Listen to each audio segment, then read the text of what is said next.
first episode we're going to be talking about is Dandadan, and I'm not gonna lie, I might go through this a bit quicker than usual, mainly because I was recording something and I realized that I kind of messed up. So forgive me if the Dandadan section it goes a bit quick. But I did actually like this episode a lot. I liked the whole musical aspect of it. Again, I've mentioned it time and time again on many channels that I'm a big music guy. Anytime you can implement music in the show or anytime any cool music happens, I love it. It's cool. It's awesome. It makes me feel happy. And this episode, the whole description with the switch beats and the 10 switches and having to have him be like, oh, you gotta fight on beat. It's so good. It makes me happy so much. And like the first part of it where they're all fighting the ghosts, I think that's super cool. I think it's all awesome, like seeing all like all the fear from all the musical students that they just manifest into these vengeful spirits who are judging anybody who plays in the computer on the piano. And then we get this whole scene of like the opera house and the big stuff. Ira also went off as well. I didn't bring it up before, but Ira absolutely went off in this episode, and it was like, oh man, like we forget that, like I feel like Ira's kind of become like the fourth forgotten person in this. Like I get it, this whole season so far has been surrounded around Gigi and obviously Okaru and Momo. They're very much still a thing because they're the main characters of the show, but I feel like Ira's taking like a little bit of a backseat, which kind of sucks. So I'm glad that Ira got some love in this episode because she really deserved it. Even if Ira can sometimes be a little difficult to work with. And then the other part of this episode where you have Psycho and everyone else talking to Gigi, talking about how he can't keep the night eye in him anymore, and that's becoming a bigger problem, which to be fair, I do agree with the disciple. It is becoming kind of a problem. So like, he's like, okay, we gotta like get rid of it because, you know, it's a problem. But obviously everyone's just kind of like, we can't really do that.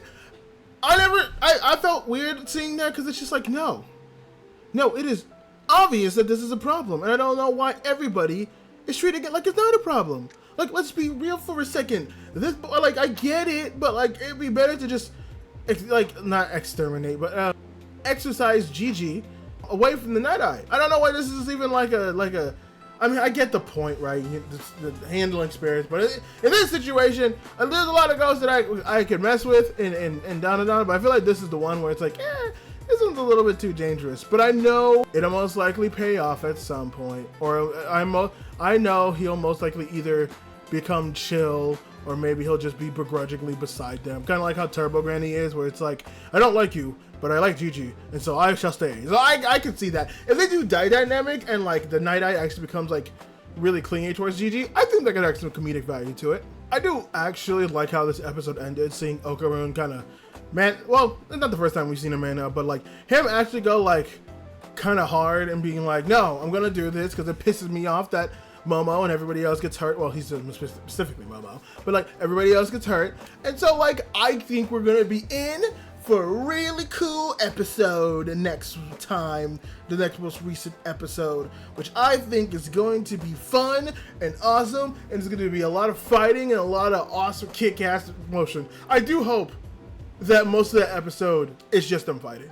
I also do hope we get introduction. So I have seen, I need to say this as well, I have seen a character. I think he's like the 5th member, and I thought he was gonna come out this episode because I swear to God I thought I saw a clip of him, but it's the dude who, like, I don't know what he's into.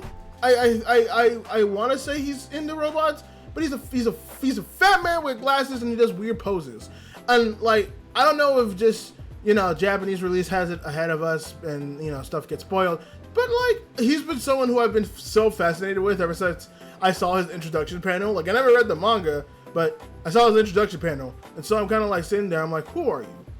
Who are you and what do you do, sir? Because you are very interesting, and I want to see what you're about. So I hope that we do get more of him, and I hope that, well, not more of him, I hope we get to see him, not the next episode, because next episode, I need my fight scene. But I would be cool to see an episode of that, see what he's about, see what he does, all that stuff, you know, that'd be cool. But yeah, no, overall, genuinely fun episode. I really liked it. It was probably like my favorite of the season and my second favorite of the whole series.